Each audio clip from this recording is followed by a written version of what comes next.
Hi, I'm Mac McCarthy, and I help people with their breakups, limited beliefs, and situationships. Today, we're going to get into how can I use IG to get my ex back. A little bit of a trick title, and I'm going to get into that and explain that. This comes up a lot. This is probably highly useful for a lot of people in breakups that use Instagram or social media overall. And the reality is that this is a problem right now. It's probably one of the biggest problems I see post-breakup, where people are using Instagram or Facebook or Snapchats to get their partner jealous or ex-jealous, to create situations that they've researched that are going to work. Okay, so we're going to get into that today. I have a couple stories on deck. If you want to send in your story, situationship into writemac.com to get my opinion, that's available. If you want to book a live coaching session, all coaching sessions with myself are refundable if you don't find them useful or helpful moving forward. So let's get into it. We're on a little different time today than I usually start. So we'll see if we'll get some different people today. So please put in the comments below today if you have a tactic or something you've used on Instagram or one of these social media outlets to get your ex's attention, or maybe just someone you're dating. Okay, so just drop that down a little bit. So number one, how can I use IG, Instagram, to get an ex back? So number one, seems obvious, make them jealous. Post some really cool pictures. Make yourself look like you're having fun and you're so happy. That's one thing that you can do. You're wondering, do you recommend that? Here's the thing. If your partner's the type to get jealous, if they're highly competitive, especially people in their 20s tend to be triggered by these things, you can do that. And depending on the type of person they are, they might be reactive to that. Now, on the flip side, if you do this to someone that is quiet, introverted, they might not want to compete, and they might be hurt, or they might just give up. So this is not one of those things. Not everyone gets jealous. Some people get defeated. So keep in mind who you're going to do that with. The reason I don't recommend it is because what kind of pattern are you creating in your relationship where you're trying to make someone jealous? So is that what you're going to do again and again when you guys have problems? Because if it works, the subconscious goes, do that again. You put it in your back pocket and you go, all right, next time we have issues, I can make them jealous, or I can put some pictures on Instagram, even though we're together, and I can trigger them and I can get them back. What kind of relationship is that, if that's where you're going with it? Does it work? For some people, it's usually a short fix. What do I mean by that? If someone comes back to you because they're jealous, they're evading whatever the problem was that they broke up with you in the first place. Number two, move on and show with great pictures. So show that you're moved on. Post things like, oh, I've never felt better in life and I'm loving being single. Things like this. Again, could it work? Anything's possible. So there's nothing guaranteed. That being said, what kind of pattern are you trying to create? Are you trying to create a pattern to trigger people, to upset them, to get their emotions stirred so they come running back into your arms? That's a short fix. If they do come back because of that reason, it's not for the right reasons in a lot of cases. Number three, fake it till you make it. This is one that people will stage events. They'll have a motorcycle and they'll have the girlfriend on the back, or the new girl on the back, and take pictures. I've had clients tell me that they're doing this. Now, if you want to do that and you think this will work and it's possibly something that will get their attention or push them away, right? That being said, what kind of character are you building on your own? What kind of integrity do you have? And if they find out you stage those events, it's going to be a hard fall. And usually, whoever you were with for a year, 2 years, 3 years, they know if you're staging something. They know if you're faking it. They know you better than most other people. So if you're going to do the fake it till you make it, good luck. Number four, like their post and send cryptic messages. This is very popular. It's very passive. Oh, I like their post. Oh, I kind of sent this message that's kind of about them. This is one of those things. Can it work? Maybe, but it's a reach. Okay. It's a long reach. And what I find is it creates a lot of anxiety when you don't get the reaction. And that applies to all these. If you post pictures, if you fake it till you make it, if you like posts and they don't react the way you are hoping they react, it usually makes things worse rather than better. Okay. But again, you can go to other YouTube channels. You can use this yourself. You can have a friend that, oh, once I posted a picture with me dating someone else, they were right back in my arms. And you got to ask yourself, well, am I in the same situation as the individual that's giving me this advice? Is my girlfriend or boyfriend or partner or whoever it is going to be that reactive to these things? And like I said, not everyone is the type. Not everyone is the type to react to the things the same way. Jealousy is not built in for people. And like I said, you might push people farther away, right? They don't want to compete. They look at it like, oh, you moved on. I guess you just never wanted to be with me. All right. So how it doesn't work. Now, ironically, how Instagram would work and how it wouldn't work are actually the same answer. Okay. Because all these things that I just mentioned make them jealous, post cool pictures, fake it till you make it, like their posts. Those things can work against you or for you. So they're not guaranteed either way. Okay. How it doesn't work. How it doesn't work. Your ex knows you're full of it. They know you're full of BS. They know that you're posting these pictures. They know you're not that happy. They know from back channels, from friends, from colleagues, whatever, that you're really not doing that well. Or they know that that picture on your motorcycle with that girl was actually staged. They know that you really want them back. Number 2, you get caught staging events. Number 3, your likes don't result in anything but disappointment.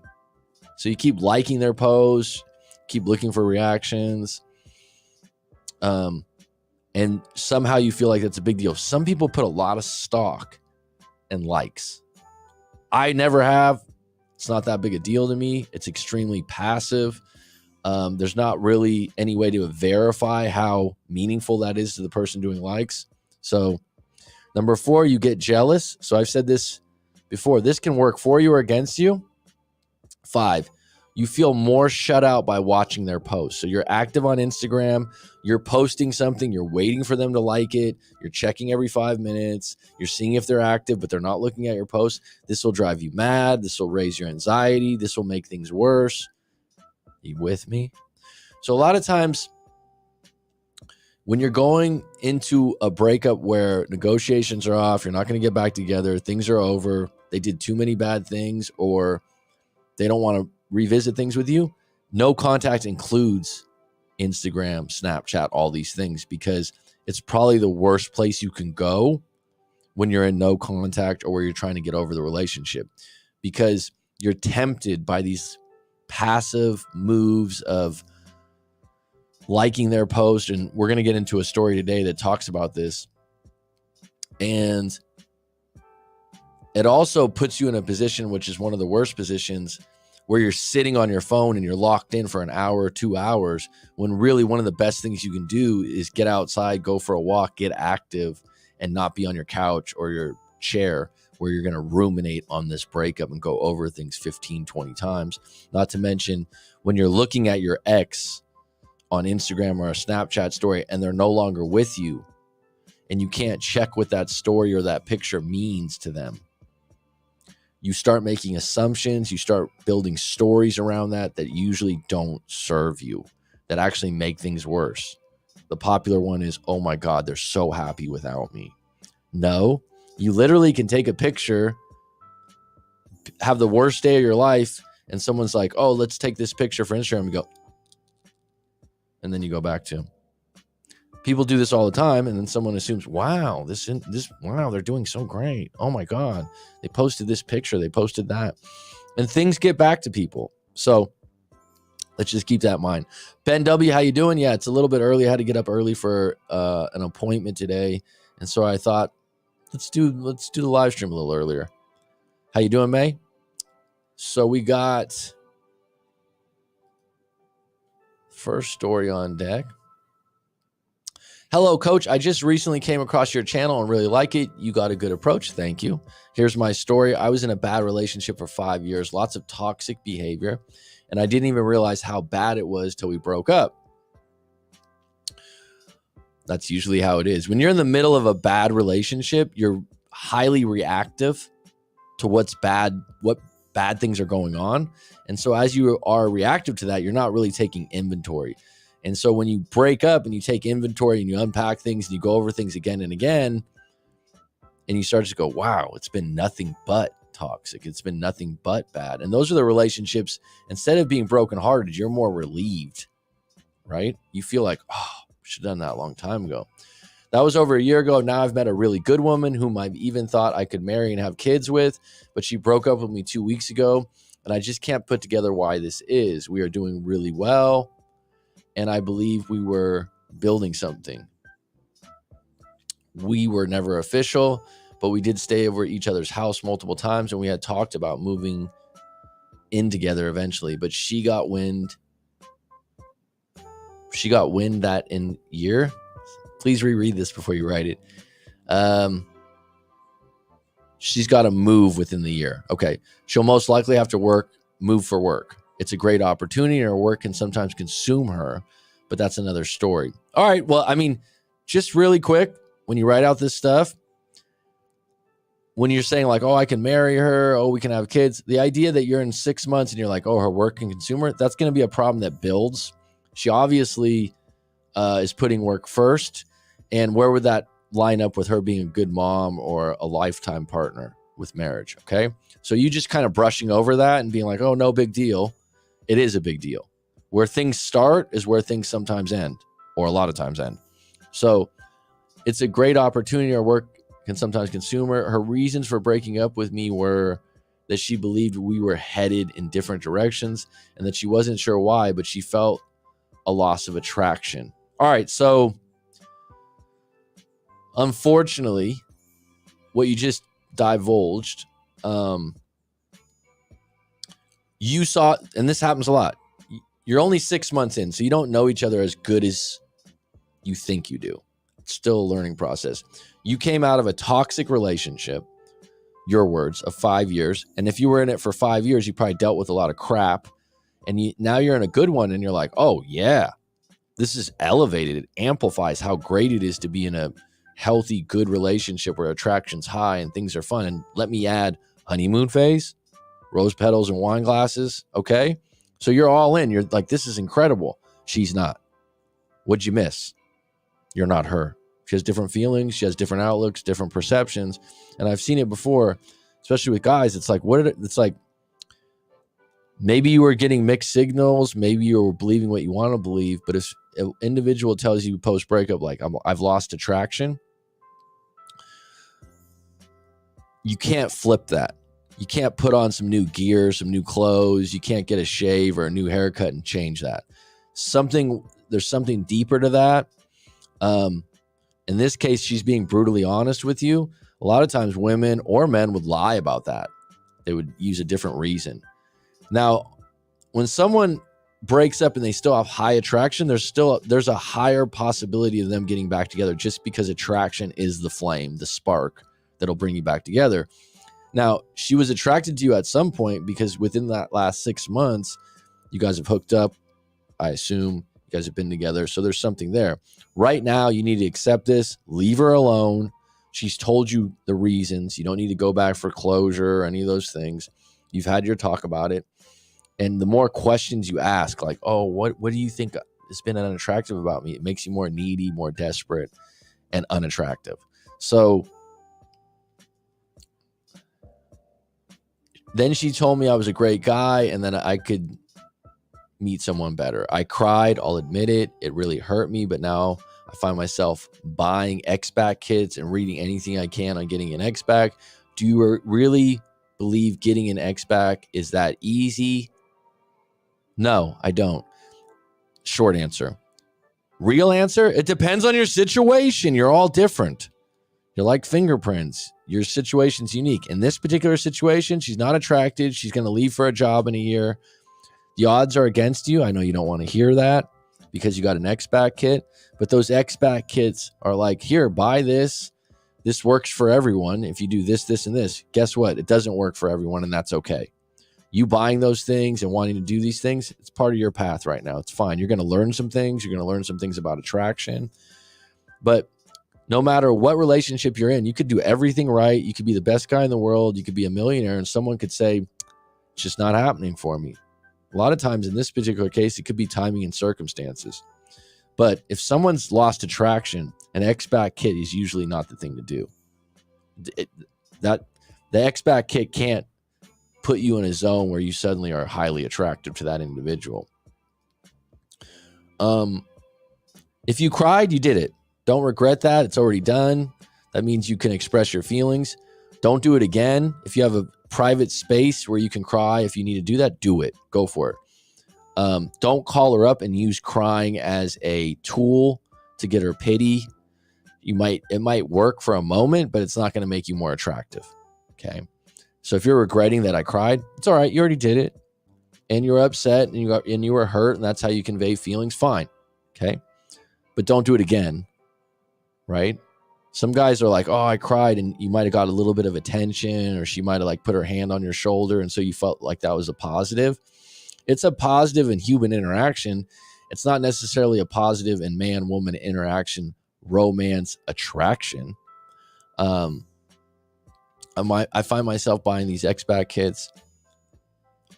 So getting back to the question, do you really believe getting your X-Back is easy or certain to do if you follow the right steps? No. So another short answer. There is no exact protocol to get an X-Back because they're all individually different. That being said, there is a protocol for you to get on deck to start getting your confidence back, to start getting your gusto back, to start getting back to the point where you first met them and you feel good about yourself as an individual. And that starts usually with no contact and accepting the terms of the breakup. If they weren't attracted to you, you got to accept that. You don't want to go back and overcompensate and say, oh man, what did you want me to do differently? Oh, okay, I'll start dressing nicer. I'll start doing this. Really, the steps to get your ex back are the same steps to get yourself back. And if they come back, it's a bonus. People, what they do is they go, well, tell me the steps and tell me how long it's going to take to work. And then it's going to work, right? Not necessarily. But the thing is, if you do no contact and you do certain steps to get yourself back, it's a simultaneous in two different directions of maybe getting them back, but also more importantly, getting you to a place where you can get back to where you were before and possibly get someone new.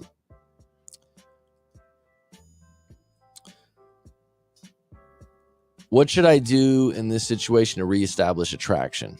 Okay, so that's a great question in your particular case. Being that you've only been together 6 months and it's not just attraction, she's going to move in a year. And the fact that she even told you, I don't know what it is, but I've lost attraction. I'm not sure you can flip that. That's an assessment she's made. She's probably dug in on that. And you're not going to do that in a day or a night. Now, maybe in a month, 3 weeks, 2 months, she misses you and she comes to that conclusion on her own. It's not going to be something you do, if that makes sense to you. I've been in no contact, but that doesn't seem to be working. Exactly. So again, no contact is one of those things. There's no way to make sure it's working, but it's working in your favor in accepting someone dumping you. Okay, as hard as that sounds. I'm still on her IG account, and just yesterday she liked one of my posts where I was at the beach. Congratulations, dude. I then in turn liked a couple of her posts to open the door for her to contact me. So this is one of those things like, oh man, I opened the door for her, so she reached out and liked a post. That's not breaking no contact. That's not saying she wants to be with you. That's her saying maybe, oh, good for you that you're at the beach and you're doing okay. It's just a like. People are extremely casual about who they like and who they don't on posts on Instagram. I wouldn't take it as a turning point in the breakup process. The fact that you went and gave her 2 likes for her 1 like, just leave it alone. Because what happens now is you're going to be checking every 10 minutes. Oh, did she respond to that? Leave it alone. The door's been open since the day she broke up with you. She knows that you want her, that you want to be with her, that you want to marry her. And she knows that if she wanted to come back, that would be available. So the fact that you do 2 likes, I don't think you're double stamping it at this point. But I haven't heard anything yet. Is there a tactic to use here to get her attention? Yeah, no contact. So by you not contacting, you're saying, I'm not going to chase you. You're not attracted to me. C'est la vie. Good luck. I'm going to move on with my life. That's actually attractive. It's if you keep countering with, well, what about this? Or let me write you this email or this text. The most attractive thing you can do is move on, move forward, head held high, balls in hand still, dignity in place, right? And then if they want to come back, it's their choice. There you go. That's the most attractive tactic you can do for you in this particular case. All right. Ben W says, that's great. Like the early stream, but just got off the motorcycle ride. And on the topic, I am on a break from Facebook for a few weeks. Well, good for you, bud. All right. Anyone that's on deck right now, if you want to put in the comments a situationship you're in, a breakup you're in, or any questions you got, throw it in the comments. Next up. Hi, Coach Mac. My boyfriend and I have a situationship right now involving specifically him having multiple women that he follows on IG. We follow each other. So if he followed women initially when you first got together and it wasn't a problem, this is when you got to put up boundaries immediately when you become official when it comes to these Instagram things, right? With DMs. We follow each other so I can see all his actions and there's nothing he's hiding. But whenever he likes other women's posts, it really upsets me and he tells me I'm just being insecure. All right, so do you agree? If you don't agree and you have an issue with it, it's not going away. That's not the answer to the problem. That's his opinion. It's an inconvenient opinion. And you got to decide your rules and regulations with this kind of behavior. Some people think it's emotional cheating. There's some women out there that'd be fine. Go ahead and like all the girls' posts that you want or women's posts that you want. They don't have a problem with it. Make your own rules. And if they're rules that are concrete for you, stand on them. Recently, a girl who he follows and likes her post, I looked into her profile, and the crazy thing is my boyfriend had just told me he wanted me to dress differently, more sexy to be specific. He took me on a mini shopping spree, and one of the skirts he picked out for me is actually identical to this girl he follows. All right, so that would piss off a lot of people.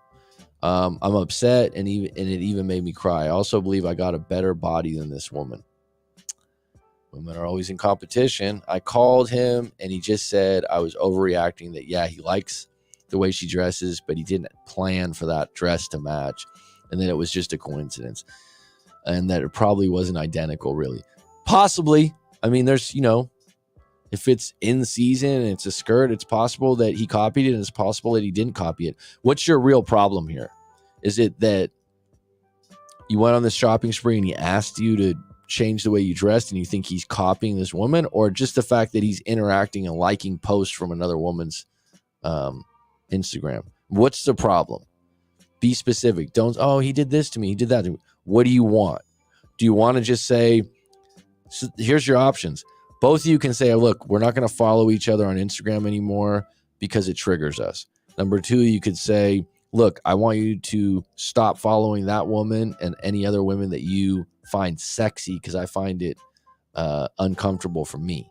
We're in a monogamous official relationship, and I feel like that's emotional cheating.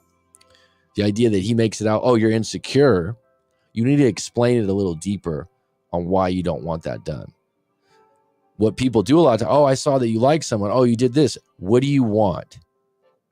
Okay. And he's allowed to say, you know what? I don't want to stop my behavior on Instagram. This is how I've always been.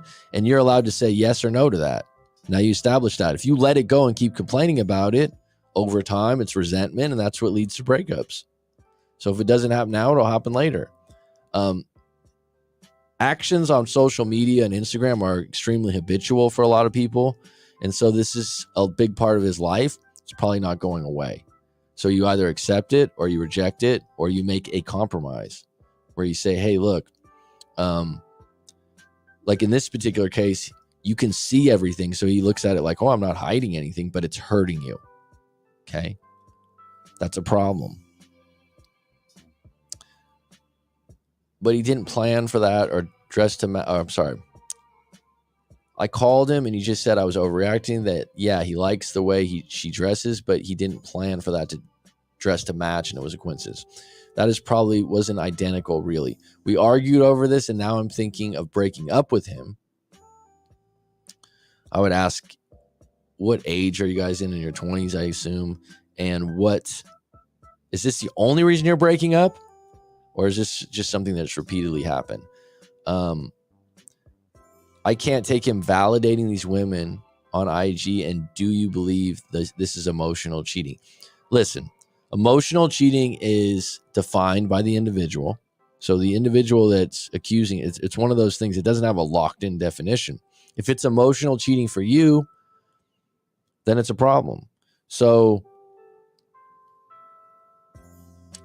you need to stand up for what you believe in. If this is a no for you, and this is something that you, and keep in mind, are you doing the same thing?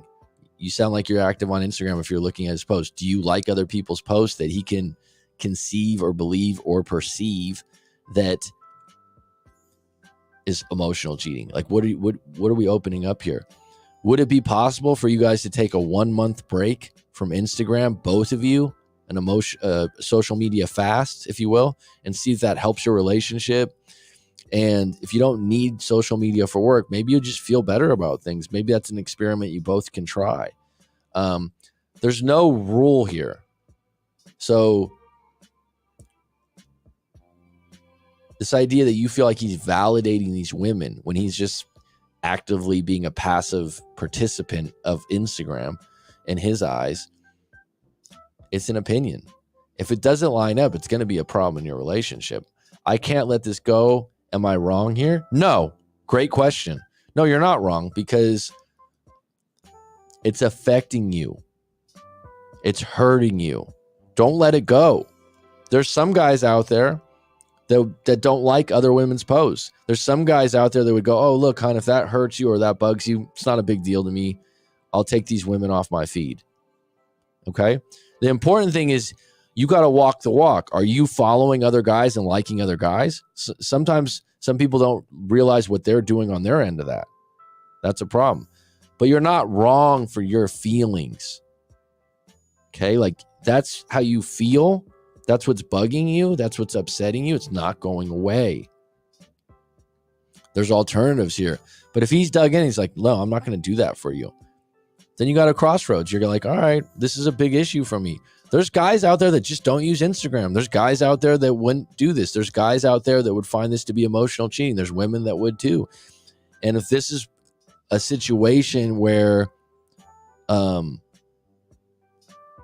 it really triggers you often, then make space for someone new that doesn't do that behavior.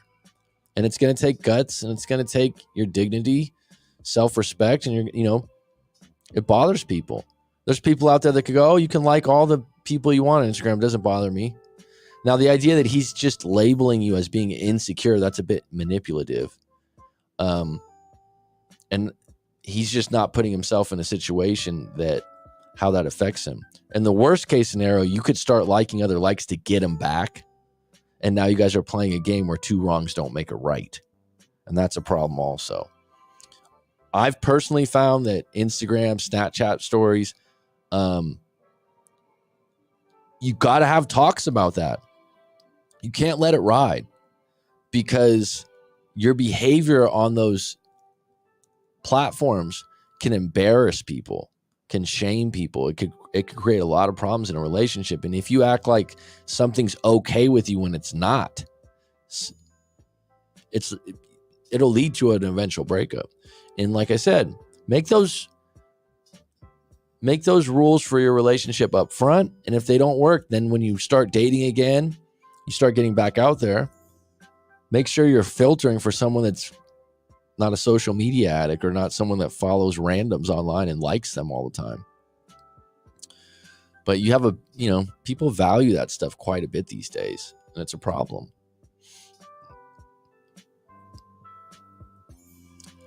Okay, we got 4 on deck. If anyone wants to ask a specific question about their situation or breakup, go ahead and throw it in. And specifically, is this something that when you're in a relationship and you're talking to your partner about social media guidelines, it might be a conversation you need to have, right? Like there's an increasing amount of people, by the way, that just give up social media overall, right? And that's just not a part of their life. They got burnt out on it. So you need to have that discussion, and you need to be honest about what you want, what you put up with, because this is new to dating. This has only been, 5 to 10 years of dealing with social media and relationships. The hardest part is that whether you realize it or not, everyone as a human being, when they're in a restaurant, a coffee shop, you're going to recognize when someone's attractive. You're going to recognize when someone's looking good.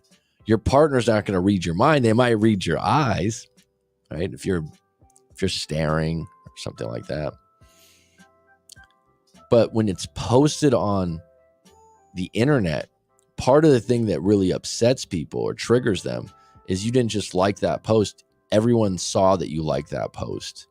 And now I can see the person that you liked, and it's crystallized. And that makes it tougher, because this is the thing about emotional cheating. There's a spectrum to it, but people are always going to check the menu. They're going to be naturally, oh, she's cute, she's not cute, he's handsome, he's not. Like, you're doing that with your eyes when you're out in the public. Doing it and recording it on a public platform, it's pretty shitty, actually, right? Like I said, on the flip side, there's some people out there that are, they're bulletproof around their heart, and they just go, oh, yeah, it's fine. BW says, hey, Mac, going on a number of dates lately, and they go well, but to be honest, I'm not really felt a spark. I think they do. I feel a bit guilty, but I keep going on more dates, hoping a spark forms. Should I just go on any more dates or keep trying with new women? Great question. I often tell people to get back out there and go on bad dates, meaning that your expectations aren't high, and bad dates are a good story, and you just need to get out there. The fact that you feel like they think there's a spark means you got some confidence and you feel like you're a catch. That's good. That's a positive. If you're getting back interaction that they like you, they're into you, that's great. That's going to rebuild your confidence out of a breakup, that, other women find you attractive. Now, going on regular dates, and I'm assuming, I could be wrong, primarily through dating apps. Usually this is the quickest way to have multiple dates. Just keep in mind, those are all blind dates. So, talked about this before, back in the good old days, 15, 20 years ago, when gas was $1 a gallon, you would date people that you knew already, that you were familiar with, that you worked with. They weren't blind dates, that you maybe had a spark before the date. So dating apps are great for, it's the equivalent of a gold miner using shaking the gold out of the 1,000 pebbles.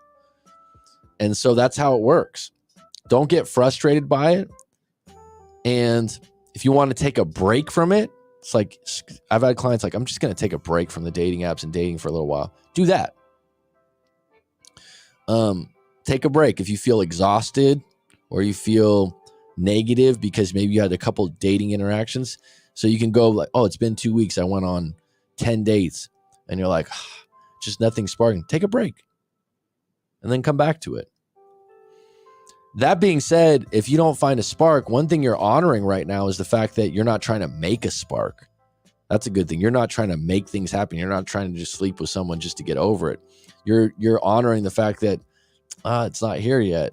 Oh, it's not this one. That's a mature way of dating where you're looking for someone that is special to you, and that's going to take time. And I would say that if the spark's not there, but the date was okay, go on another date with them. Okay, if attraction's a 7 or an 8, if you guys have an okay connection, and see if maybe that was just one date where things were off, or in my dating experience, I've had times where like the first date wasn't great, and then they end up being someone that it just wasn't a great date or great timing at that time. So the thing about dating, just never take it personal. And if you're the one that's not feeling the spark, that feels better than people getting rejected all the time, right? You feel like you're making the decision. That means you have a lot of value in yourself right now, which is a good thing. And then just if you're meeting people in your area, just reassess that area. Are there other areas that would be better? And really re-identify what you're looking for. Be specific about that. But that's part of the process. It's not the movies where you're going to meet the neighbor next door that just so happens to be single and she's really cute and you're connected and you've only been single for a week and it all works out. It's not like that. This is how it is when you're looking for a partner. I think you're looking for a girlfriend. You're looking for a long-term relationship. You want something long-term and monogamous, then you're going to be more picky. And look back at relationships. This is a good thing to look at, Ben. Look at in the past when you've had a spark. Where was that? Was that spark initial or was it over a period of time? Okay. So, because some people aren't sparked very easily. Like it takes them a while before they're really interested. And also I would add that if you're sad right now post breakup, or you're just in a funk, it's okay. Maybe you're just not there right now. Don't settle. Worst case scenario, the worst thing you can do is like, oh, the date was all right, I'm just going to sleep with her and then see what happens. And no, right now you're like, no, I'm looking for a specific type of thing, right thing. But sparks don't always fly initially. Sometimes you got to go out on a second date. Just discovery mission on dates. If they don't work out, let them go, or you go on another one. Don't get out ahead of yourself. But remember this, it just takes one. You can go to a fishing hole. I know you're a fisherman. You go to the fishing hole and you can catch nothing but a bunch of small bluegill, fish that you're going to throw back, and then all of a sudden you get a big one, right? But you still got to have your pole in the water. And that's what dating is. But definitely take a break if you start to feel discouraged or upset.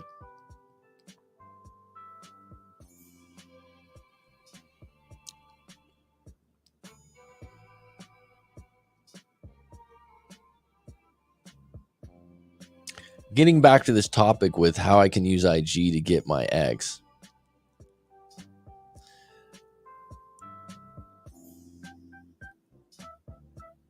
Overall, I would say don't use social media platforms to get an ex back.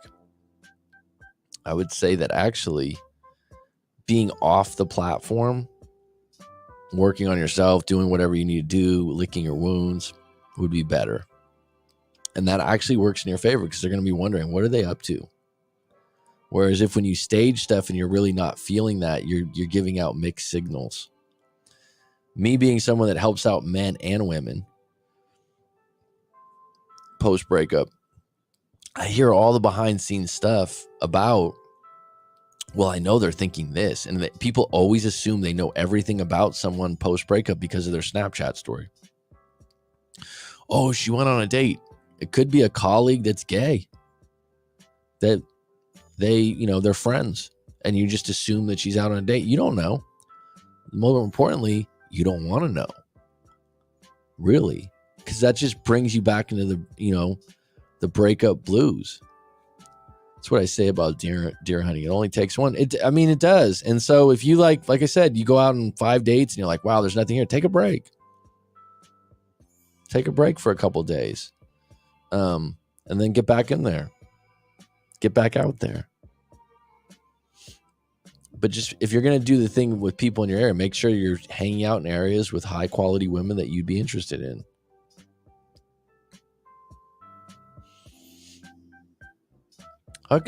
I'm curious, Ben, because you're an outdoorsman. Is there dating apps that are for meeting other women that are outdoor women that are into fishing and hunting? Because that's a thing that someone would really like, and someone would be like, no. And you're passionate about that. I wonder if there's any dating apps about that. Now, interesting, Ben, I just had a client that I helped years back. Now he's married and he's doing really well. And he just happens to be in Thailand right now. So we got dinner. And he was asking me, he said, I've been wanting to ask you this. He goes, have you ever considered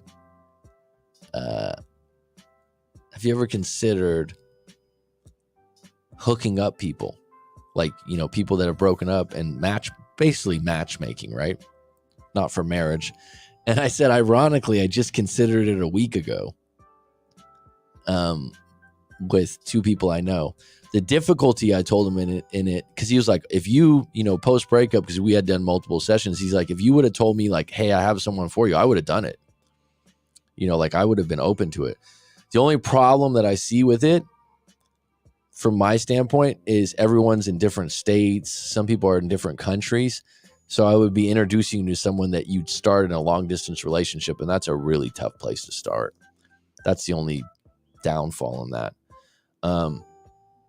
But I said, I've thought about it before. If I lived in a major city and I interviewed people and then made suggestions for dating, there's a lot of value in that, because people are looking for alternatives to dating apps. But doing it from my standpoint, it's hard. It's hard because it's like, oh, you guys live in separate states. I think you'd be a good match. Here's this person, but you got to start from long distance. It's really tough in that sense. And I could be wrong and it doesn't work out. And who gets blamed? The matchmaker? The person that, why'd you introduce me to this person? I definitely have some insight on that. But at the end of the day, when you get in these relationships and stuff, people surprise you, situations surprise you. There's got to be an outdoorsman dating app. You should look that up, maybe, because that's where you would really connect, probably, is if you had someone that wants to do those activities with you. Although my dad's a big outdoorsman, and he always went alone. My mom might go fishing once in a while, but it's actually a good space for you too.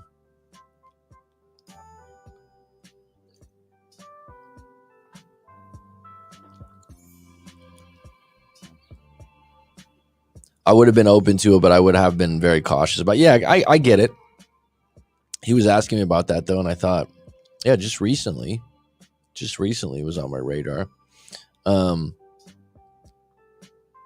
it's kind of curious because I think like places like New York City, San Francisco, big cities with big populations, I'm not familiar with people that do this, but I know they're out there. Puts a little pressure on you, though, that someone else is, I think when someone else chooses, hey, I think this person would be good for you, that you want to choose your own person to be attracted to, kind of. It's just the same thing if you've had a friend and they're like, oh, I've got a friend that would be great for you, and you see the picture and you're like, in your head you're like, yeah, no. You're like, oh, actually, I'm sorry, I'm kind of dating someone. And they're like, oh, okay. That's polite for no, I don't want to date them. Because people, especially female friends, they always choose, oh, this is my good friend. Isn't she beautiful? And someone's like, not really, not to me.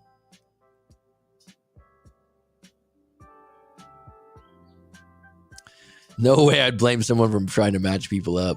Yeah. unless it was a total train wreck, right? It's like, where did you meet this? I was like, I didn't know that it was going to be this way.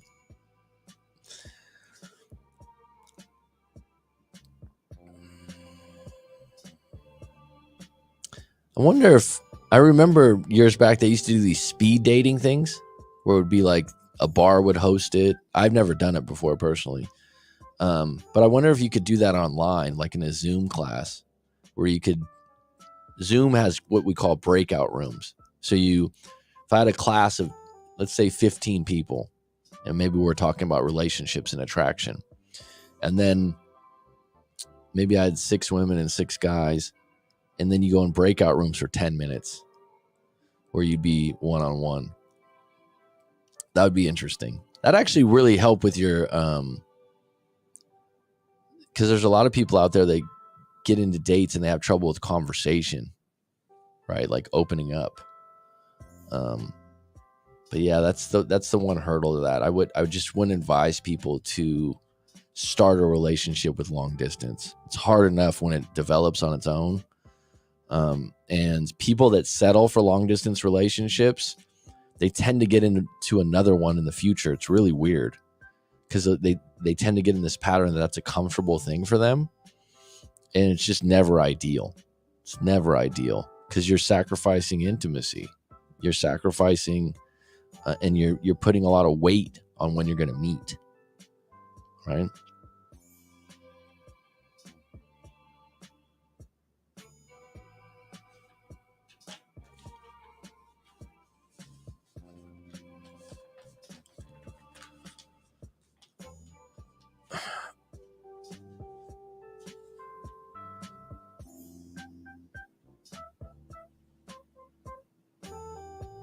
It was interesting today. I just did a interview for a podcast. His name's Josh Hudson. Probably talk about it later. Maybe I'll have him on the show on a different time. And he primarily just deals with men. He said 95% men that want to save the marriage. There's divorces looming. And so he was asking me specifically about that. And I actually don't get that specifically a lot of times for my channel. But it's definitely different for marriage. There's more reason to fight for the relationship. If there's kids involved, if there's financial assets involved, there's a reason to stay together beyond a loss of attraction. So I think people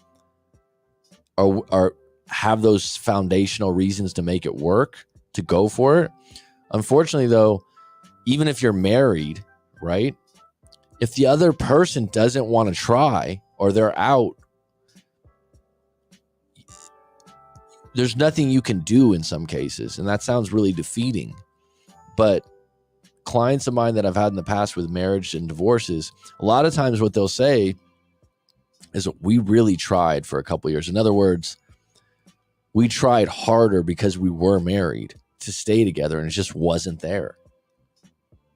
And then when they break up, they usually feel like I was okay after that because they tried for so long. What I say is they ended up being checked out of the relationship for, 6 months to a year. So then when the breakup came, it was just inevitable. And that's how it is sometimes, where when the problems are defined and then you have reasons to get back together, the amount of shit I've seen some guys take in the name of marriage is unbelievable. Unbelievable. You're like, what? She did what? She did this, she did that, but they're married. Is that admirable?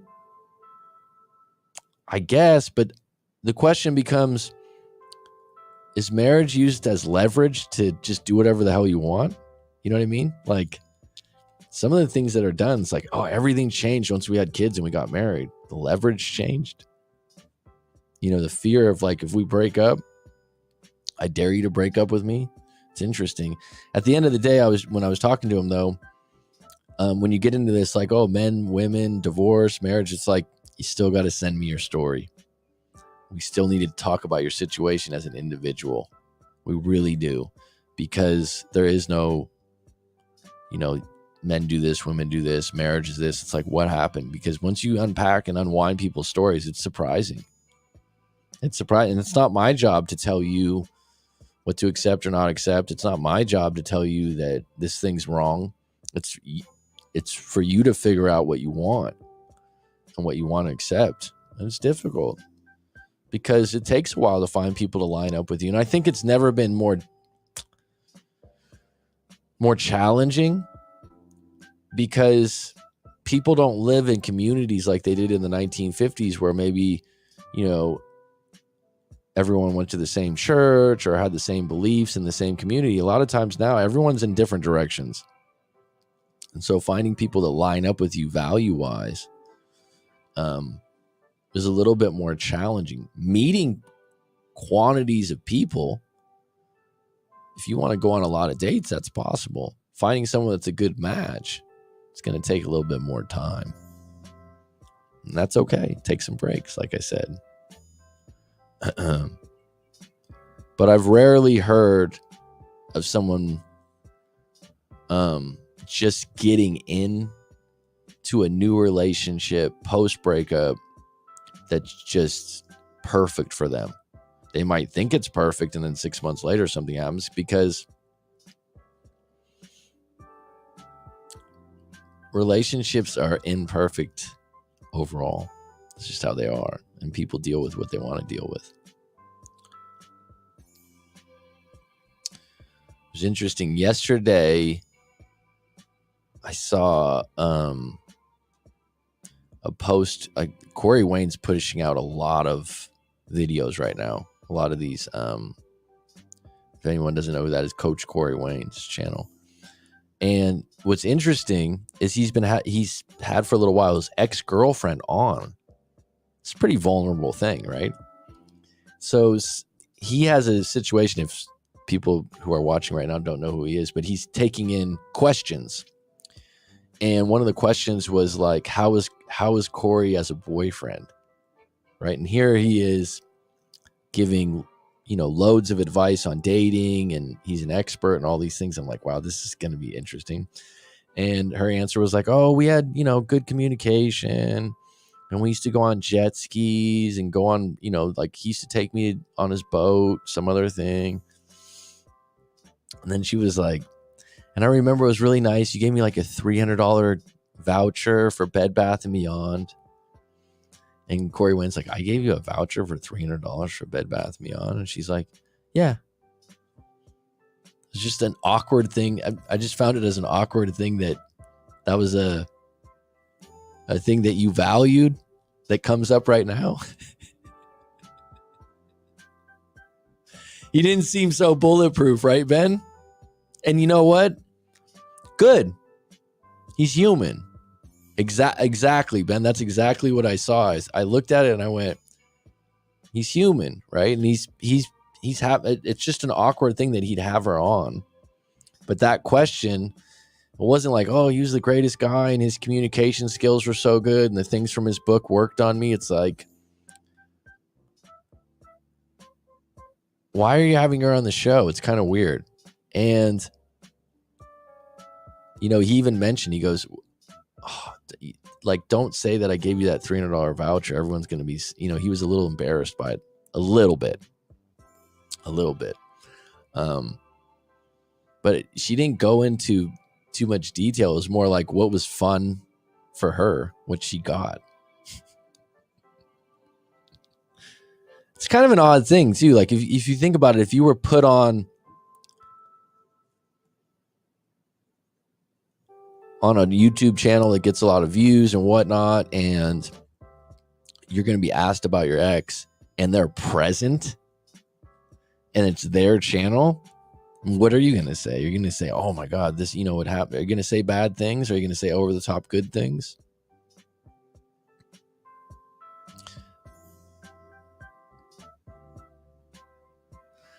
Yeah, it was good to see him vulnerable. She never read the book 10 or 15 times. She said she read the draft once. Well, I think that book, as popular as it is, might have to have a second edition with, dating apps and those kinds of things. And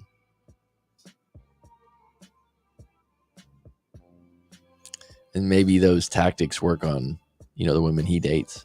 So she read the draft once.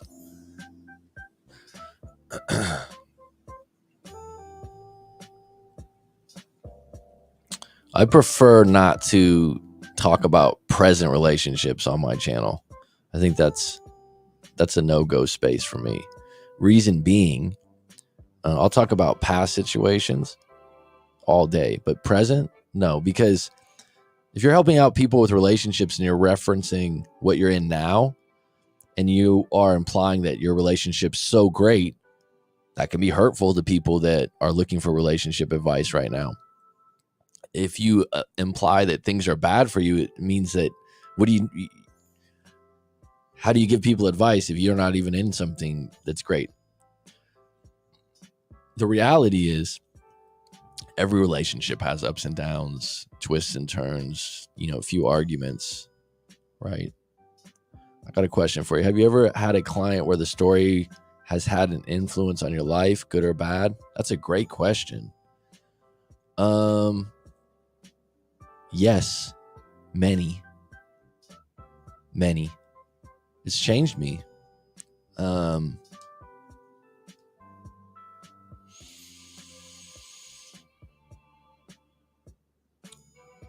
When you get a viewpoint that I do, and people are sharing personal things that they might view as shameful or embarrassing or uncomfortable, and some of these things are shocking,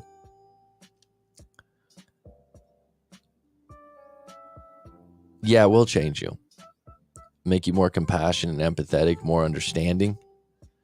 One that comes to mind is there was a guy, and he wouldn't mind me mentioning this.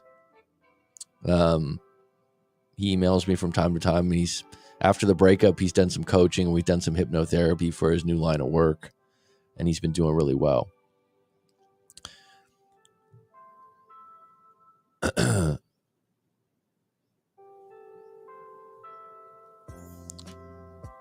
Any kind of abuse, like physical abuse towards a woman, to me, it's like, you're not going to be able to validate that to me. I'm not going to go, oh yeah, I can understand why you hit her or you got physical.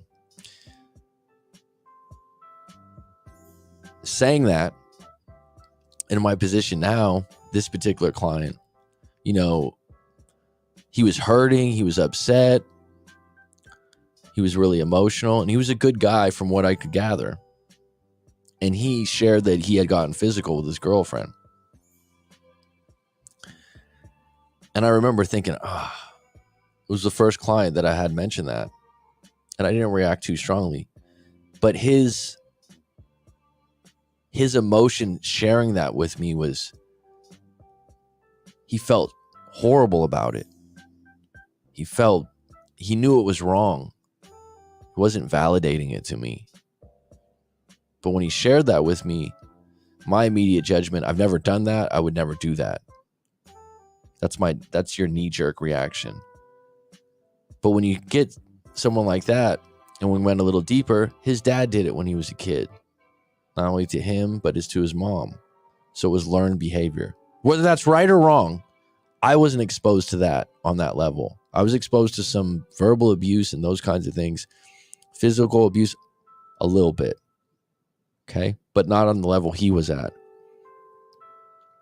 And he wants to change. He didn't think it was okay. And the conversation we had, it changed me in the sense of just being like, it's not that cut and dry that you would just go, oh man, you're just a piece of shit. You're a wife beater, a girlfriend beater.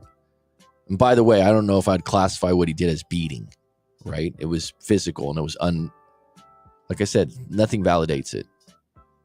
Nothing. But his way of talking to me about it, and his way of explaining where he was coming from and what happened, and that he wasn't okay with it and he wanted to change. It changed my view of people in those kind of relationships, that they need to talk about it, and they they need someone to receive when they are going to share that they're not going to throw in their face that they're a piece of shit. Let him explain where he's coming from and why he's done that, why he wants to stop, why he doesn't want to do that anymore. So that was one where, if I was younger, I might be like, oh, I'd never talk to that person again. And I would, like that. That's just ill behavior. It's still ill behavior. But if someone wants to change it and I'm the person that they're going to divulge that to in a neutral space to not be overly judged, that's the only way it's going to change. Because if I would have reacted, badly to that, it just makes it worse. Now, another one I had was a write-in. So I used to do, you could write your story in and then I would email response or I would do a private video response. I've actually had people ask me to do this again. And I just remember her story just touched me, that she was in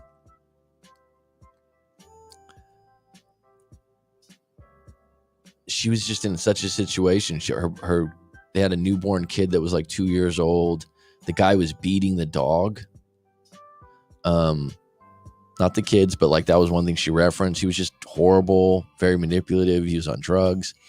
And she felt like she had nowhere to go. She's like, I don't have a relationship with my parents. I don't have friends. There's nowhere I can go. There's no one I can talk to. There's no way I can leave. And so I said, are your parents still around? Like, in other words, are you just not talking or are they still around? She goes, no, they're still around, but we don't have a good relationship. I said, okay. And then she said, I go, do you have any friends, even though you don't want to contact your friends and you've been out of the loop with them for a while, that you would maybe call? Yeah, there's one, but it's going to be awkward. Or, like, I don't know if I'd want to call them. She was at a point she needed to get out. It was a bad situation. But she had this block up that, like, none of these people would help her. And I said, give them the opportunity to help you. It's a privilege when someone comes to you in need and you have the opportunity to help them. Now, not everyone is in a place to help, right? But give your father or your mother, who you have a strained relationship, an opportunity to help you out in this moment. Give your friend an opportunity, and you actually are empowering them to feel good about themselves.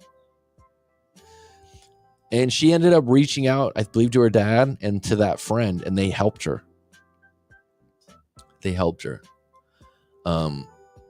it wasn't like she wasn't still upset with her dad for whatever their differences was. But I said, in this moment right now, give them an opportunity, even though you're uncomfortable, to help you. And to me, it's like, give people an opportunity when you're really down and out. And it might be embarrassing to you or uncomfortable, but it also might be surprising that people want to be significant. They want to be a hero for a moment. As, I don't know, over the top as that sounds. So I don't know if that one influenced my life, but I'd say another one, it wasn't a client of mine, but a student I had when I was a teacher at the university and I was teaching public speaking. His story was the most incredible personal story I've ever heard. I'm almost getting choked up thinking about it. And that influenced me. That one influenced me for sure.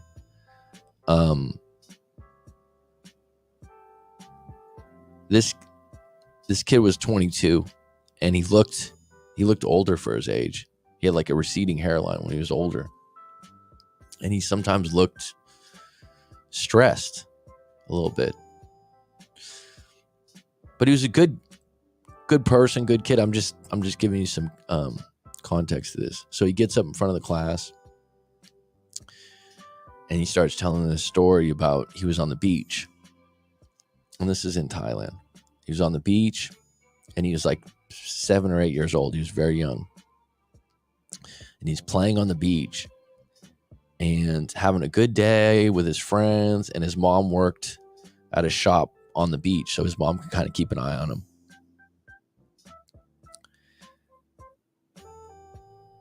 And he started seeing all these fish float to the top of the sea, and he went running out, and he was all excited because he was like, oh, like free fish. We're going to have, it's like food for dinner. He was all excited, and all the kids were grabbing these fish that were floating on the surface.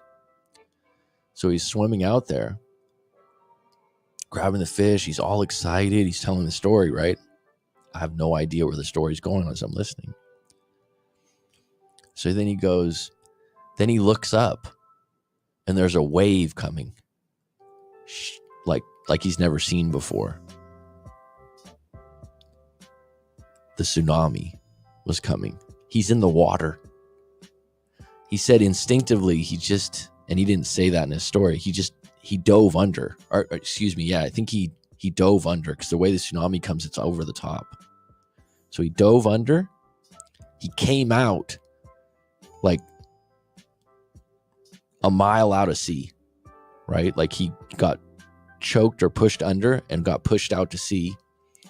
And there was like a plastic chair, like a lounge chair or a beach chair that was floating in the water. And he grabbed onto that, swam back into shore from a very far area with the chair. 7, 8 years old. Yeah, I believe that. Might be a couple years younger.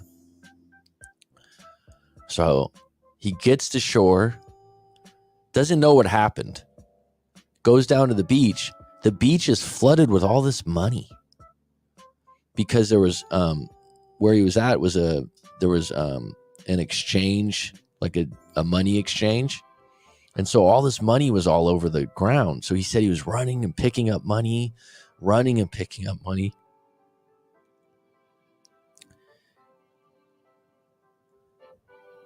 And so you think the story's so positive at this point.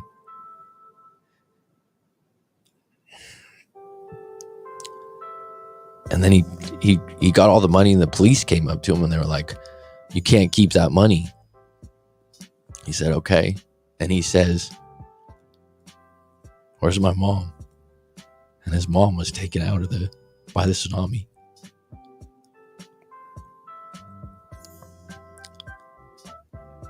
His mom was dead, and his dad. And then they had him take the money and give it to the monks at the temple. So he gave all that money. So he'd been on his own since like 7 or 8 years old, taken care of by some extended family. But that's like a 10-minute span. I've never heard of such a dramatic moment. Never heard of something like that before. That was probably one of the most dramatic stories I ever heard. And then knowing that about him, I could see why he was who he was, how he was aged, and how responsible he was for himself. And the way he told the story, he was okay. But can you imagine something like that in a 10-minute spiel? He went through the tsunami, almost dies, comes out. What a turn of events in a 10-minute span. That one changed me. Those are the stories when you hear about people's lives that you just look at things differently. You assume like, oh, this kid, what's he doing on his own? You hear a story like that, you're like, wow, at such a young age to have that happen. It was intense. It was. Like I said, he was 22. He looked like he was 40. He looked older. He had been through a lot. So yeah, there's quite a few of the stories that actually that will influence your life, because when you hear this, and that's a real story that really happened to him. It wasn't something he was making up. But yeah, I've had quite a few that probably would influence your life. Have you had any stories from friends or family members that would influence your life that are, dramatic things? And that's why one of the projects I'm going to be working on this year is the Living Life Review. I've done it with clients that came to me for a breakup, but basically what we're doing is going through your whole life, 0 to 5, 5 to 10, 10 to 15, 15 to 20, 20 to 25. And I'm asking you to start with all your bad moments, dramatic, traumatic, whatever. And then I'm recording them, writing them down, and then we're going back over them with EFT and reframing those moments and revisiting them to clean them up a little bit. Because those, like that story I just shared about him, that's just one story of his life. It doesn't define him, but it makes me understand him. But I would say that was probably one of the most intense ones for sure. But these living life reviews that I've been doing, look at it this way, near-death experience is how you can review your life. You're basically doing it while you're alive, right? You're going through all your life's events while you're alive and realizing, whoa, how many times did I think I was down and out? How many times did I think this was the end of the world? How many times did I turn it around? Because if you're still standing, you're still awake, and you're still conscious, you've had moments where you thought they were such a big deal. But when you hear a story like I just told you, you realize, man, someone's got you beat, man. Someone's got way more crazy story than you do. I could probably share anecdotal stories from clients for 8 hours. But yeah, those are the ones that influence your life. But if you look at it,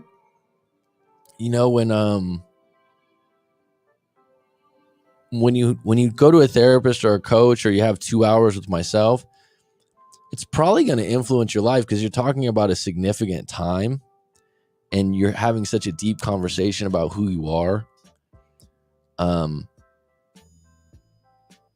you just don't have those conversations with most people. A lot of your stuff that you're conversational with friends and colleagues is very surface based. And so to peel back layers and ask more questions and get a little deeper, and you learn people, it influences you because you can understand why people are the way they are, even if they're really bad or they've done bad things. What's up, Rye Flint? Mr. Skinner? How you guys doing?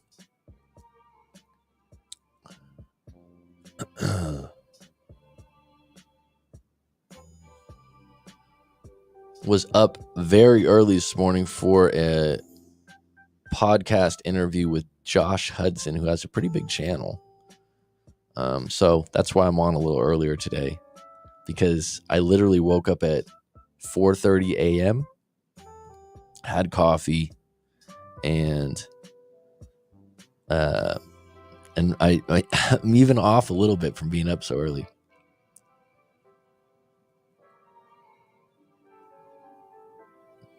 So I thought, you know what, I'm going to start at a different time. D Snuts, best name in the business.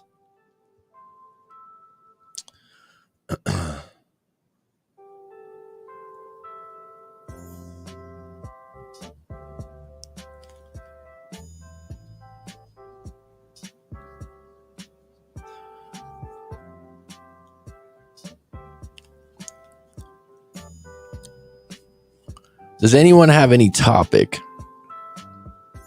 or you can touch on the fact that what's your worst situation involved with social media, Instagram, Snapchat, in your own personal relationship journey? I haven't had many. I'll just be honest. I have Instagram only now. I've tried to start a TikTok. When I say tried, I think I had some posts put up. I just didn't follow through. Facebook, I don't really touch that much anymore.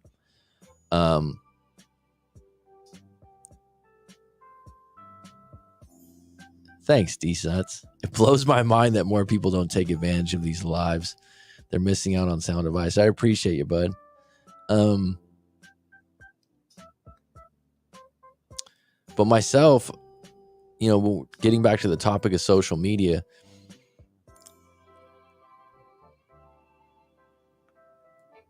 Like I've had relationships where we just don't, it's never an issue. It's never an issue. I've never had an issue with someone liking someone else or talking to someone online or me, knowing something. And that's a good element of being influenced, Ben, because if I'm dating, I'll value a woman that's not social media active, or it's not a big part of their lives. It's high on the list. Someone that's really deep into Instagram or wants to take pictures all the time, I'm not the one. It's not personal. I don't look down on you or anything, but I'm so thankful I grew up in my generation. Personally, I refuse to have Snapchat. It seems shady to me. The whole messages that disappear thing just rubs me the wrong way. It's funny because sometimes it'll be like, because I get a lot of people in their 20s and they'll be like, do you know what Snapchat is?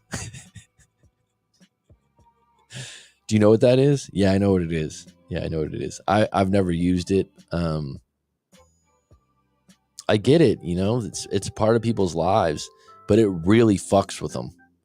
It really plays games with your life and post breakup and cryptic messages and just the value that it's just incredible how much people put a value on liking a post or who's liking their post or digging up.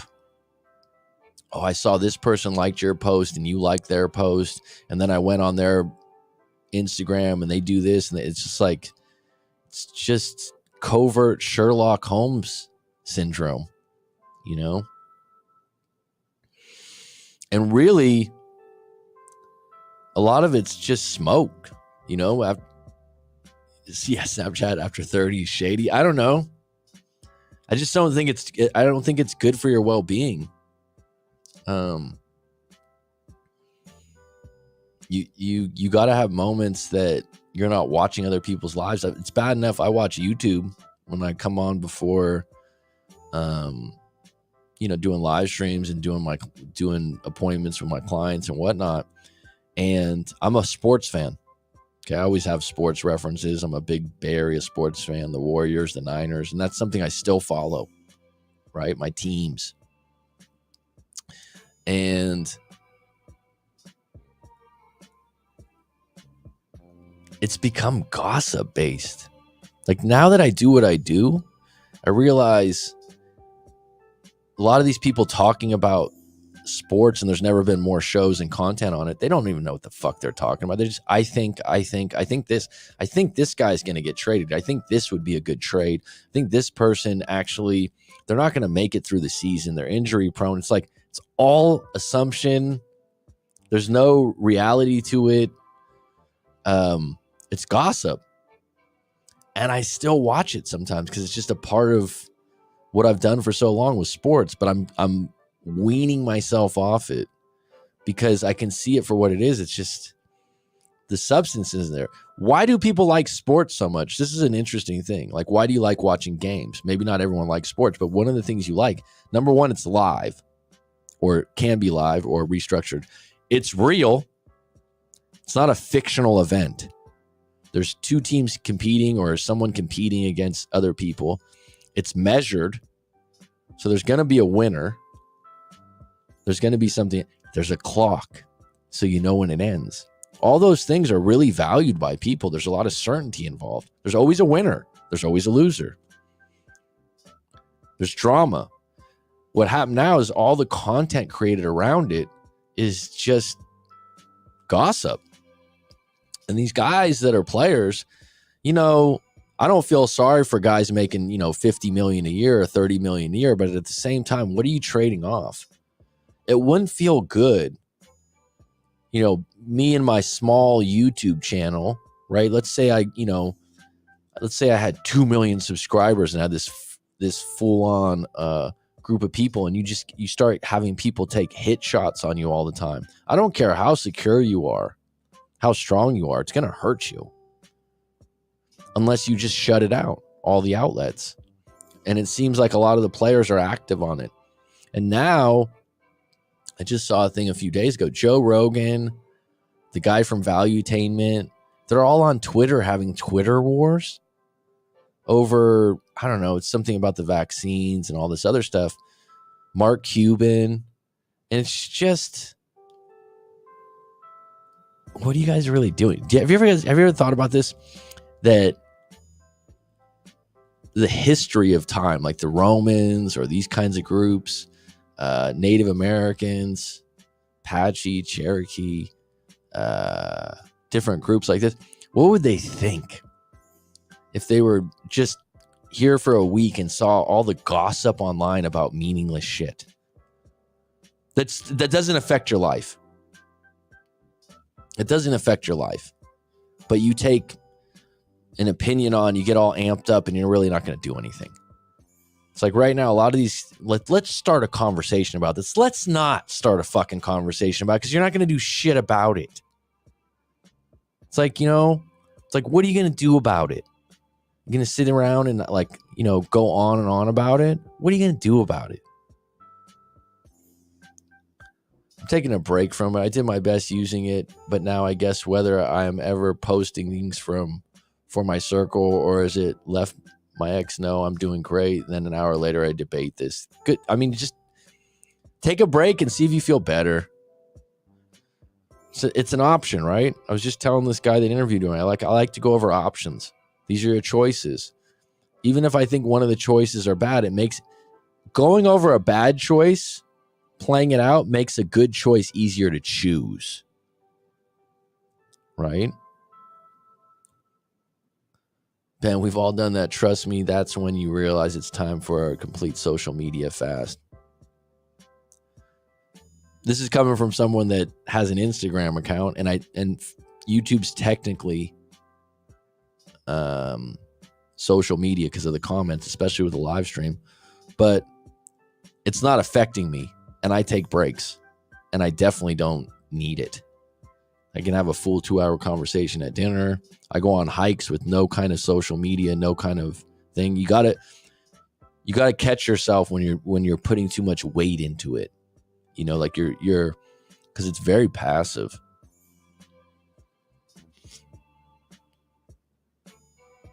I guess my favorite would be to do live streams because it's you got the comments and we can talk about it immediately, right? It's like you can't just make a comment. It's like a sniper shot. You make a comment, and I haven't had it for a while. When I was maybe doing my live streams during COVID almost every day, once in a while you get someone trolling or playing games or trying to upset you. There's been a few people that pissed me off before, but at least I can respond in word. I don't have to sit there and text, and then we're waiting for each other to respond, like Twitter and these things. With total strangers, at least I'm live on camera, and I'm going to respond to it. I like that. That's okay. But there are certain situations when you get entangled with people that you're in two different directions, and it's better just to go, I'm good. Go ahead and get all wrapped up in that, because we're not even in the same fucking stadium. And I don't mean that as a bigger, better person. I just mean we're not in the same thought process. You're so in another zone. And people right now, there should be a public service announcement for everyone on the internet. Guess what? Most things are fucking opinions. This idea, facts. I hear this all the time. Facts. No. What you just said wasn't a fact. Calculators have facts. What you're still saying is actually an opinion that you just believe is strongly true.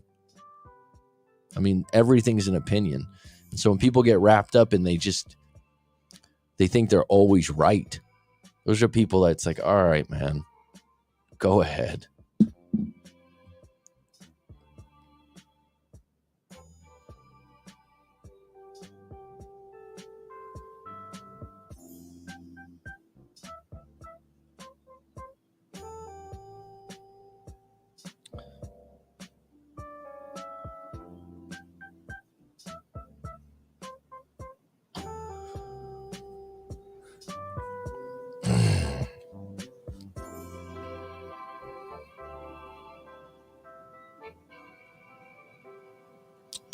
What's the alternative to social media? That's a good question to ask yourself.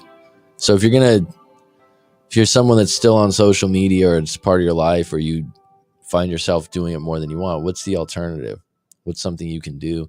And maybe like don't say the obvious good thing like, oh, I got to go to the gym or I got to do this. It's like, is there something else that before social media was around? That's a good question to ask. Before social media was around, where did you spend time? I still spent time watching maybe Sports Center or something like that for my sports stuff. But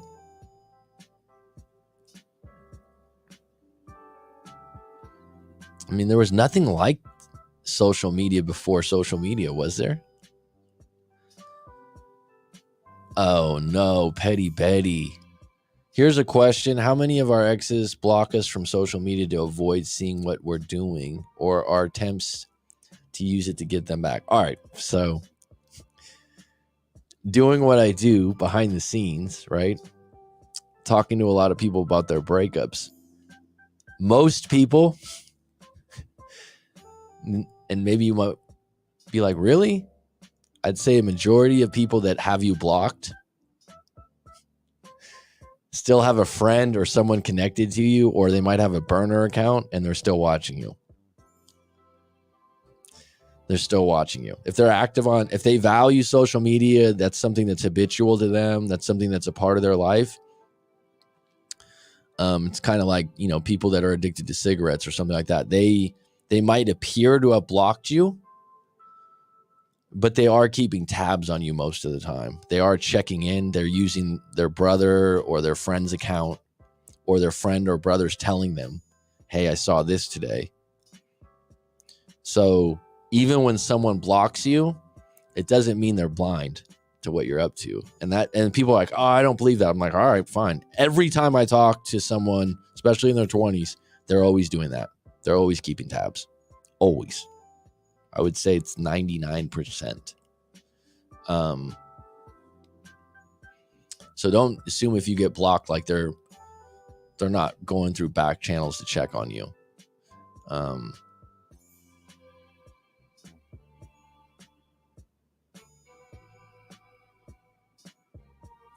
Some dude with do it to avoid seeing what you're doing, but if they have enough friends and they are on social media anyways, they're gonna look it up, or they're gonna come across your friend, your mutual friend that you both have, and then you like something, and then they see that you like something, and then they go check that, and they just go down the spiral case.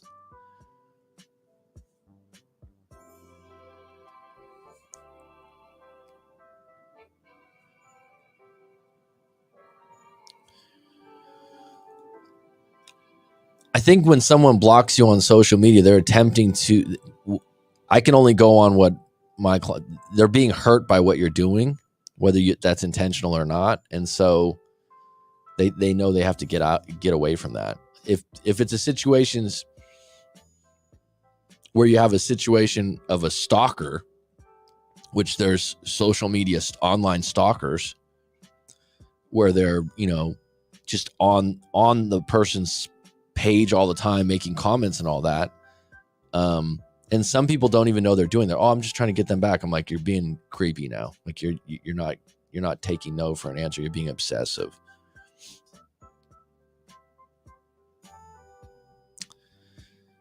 Yeah, nature things. It's like I just went on a hike with a friend recently, and he was like, I'm not used to all, he's from the East Coast. He's like, I'm not used to all this quiet and the birds chirping. He's like, because I go on hikes alone a lot. And he goes, I would definitely have earpods in. It's almost annoying how quiet or that nature is. And that's just people used to certain things.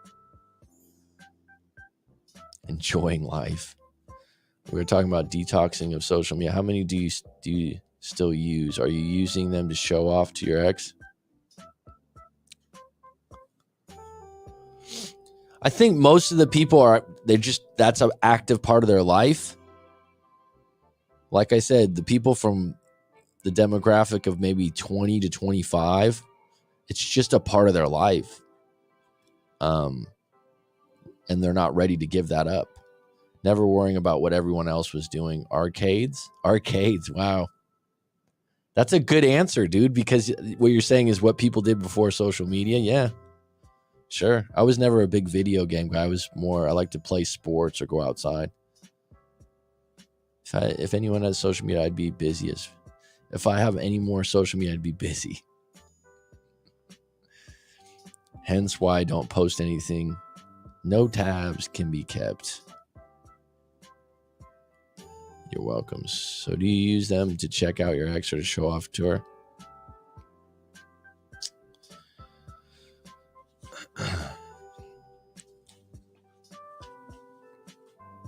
Here's the crazy thing, right? People with the biggest productions on their Instagram, they still look different in person.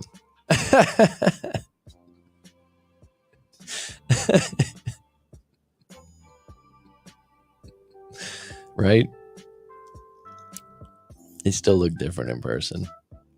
I've met people before that are clients or something like that, and they'll be like, oh, I didn't know you were so tall. Or, like people surprise you when you see them in person. You've seen them online for so long. I'm a touring musician. Cool, man.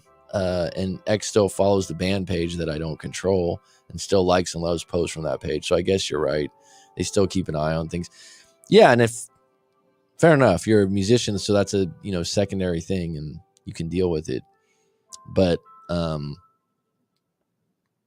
you make your own rules. Some people are just really tortured by the like thing, which always puzzles me about how much value you put in on likes, but also the left on red's probably the biggest thing for people that really.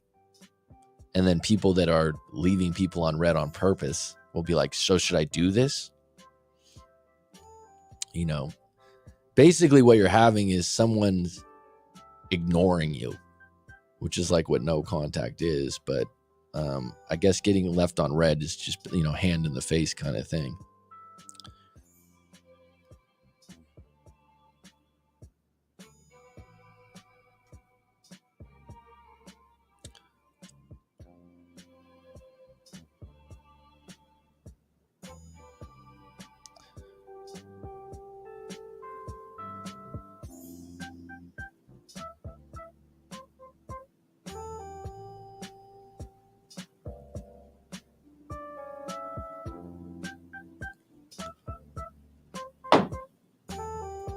Filter.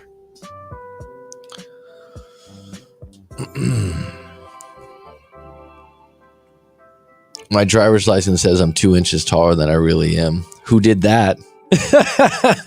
Who filled out the form? But I just found out I was 2 inches shorter than I thought like a month ago. Are you sure you're not shrinking? Or your posture's more bad?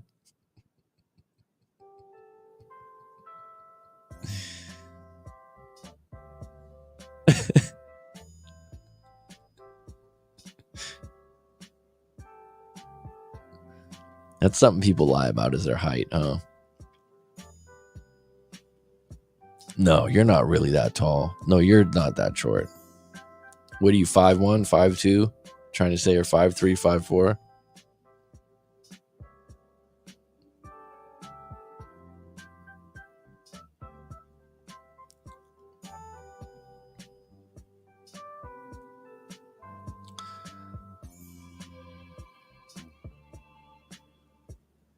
It's amazing, going back to the sports thing, is people that play sports get measured on everything. Their whole body gets measured. Their hands, their reach, their jumping ability, how fast they run. It's kind of incredible, huh?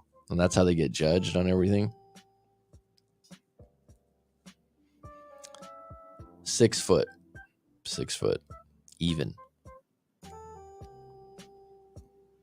And when I was 16, I never forgot that. I went to get my driver's license. I was 5'6".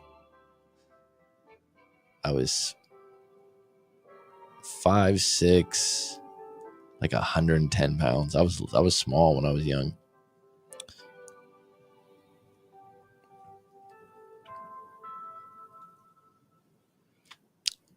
I picture 5'8". Okay. Can't see the legs, huh?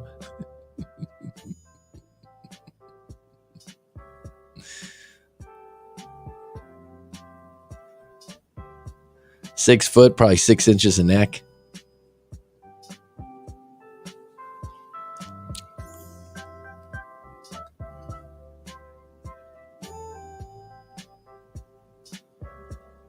Yeah, guys can supposedly they don't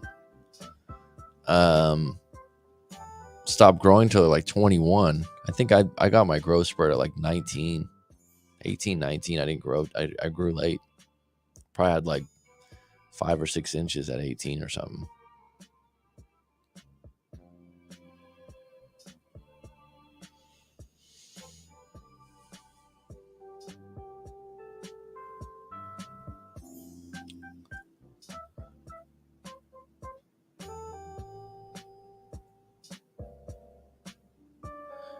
No. Do I have any plans to move back to the U.S.? No. Not anytime soon, dude. Never loved where I live more than now. As it's a tropical storm out here right now, the glass is fogged up from the AC. No, I like where I live. I don't know if I'll live in a different place. I might have changed my mind. But I'm pretty happy living on the Andaman Sea near a world-class beach, good clean air, low traffic. It's good, man. It's good. I'm glad I discovered it when I did. My mom's tiny, 4'8". 4'8" is tiny. She's not going to be able to get on the rides. Would the seatbelt cover her? Dad's 5. My brother's 6 foot, man. He must have had a lot of milk, a lot of vitamins. It's a big issue, height now, huh?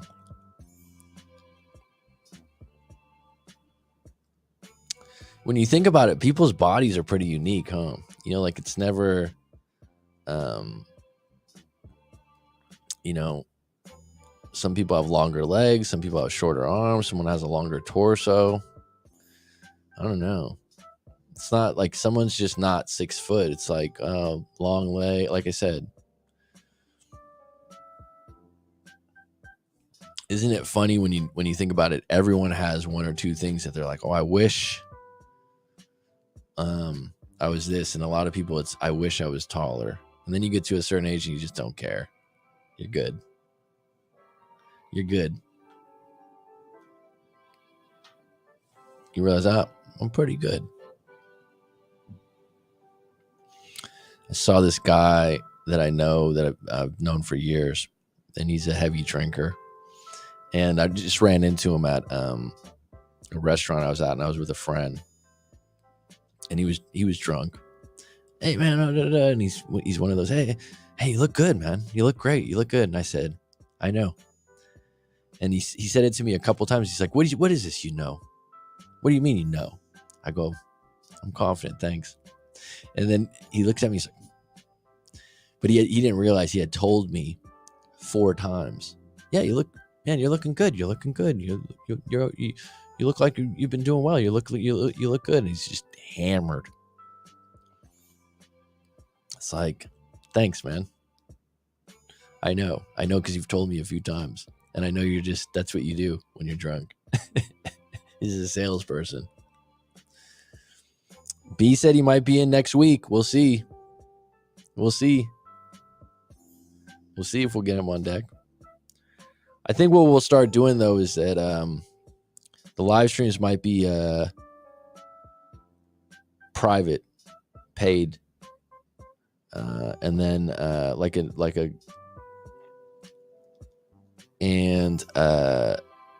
maybe I'm going to do a more polished show starting next week.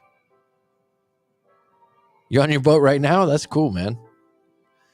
Yeah, maybe we'll have some private live streams. That's what I think we'll have on deck for that. Maybe with the YouTube, I don't know, the club partnership thing.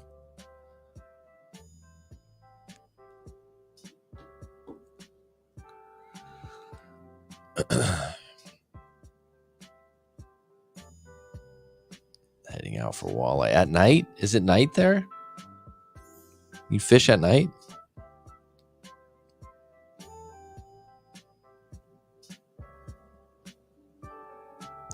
No, we're not going to do that right now. I'm waning right now. I'm at the end of it. No links today. All right, folks. I think I'm gonna close it out. Anyone got any questions that's been looming from the usual suspects here? Thanks, Ben. I appreciate you, buddy. Hater.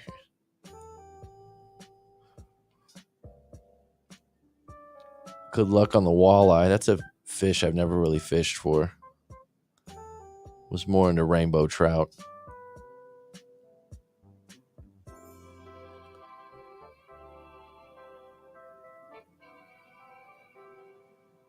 And I think the biggest freshwater fish I ever caught was a big catfish. 14-pound catfish on a crawdad under a bobber.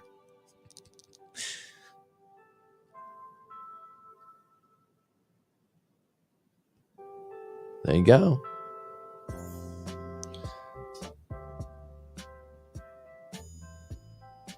You want to talk about my feelings? I want to talk about my feelings. Well, get in line. All right, folks, take care. It's been good. It's been grand. It's curtains. If you want to go to writemac.com to book a session, go ahead. If you don't, that's all good too. Take care.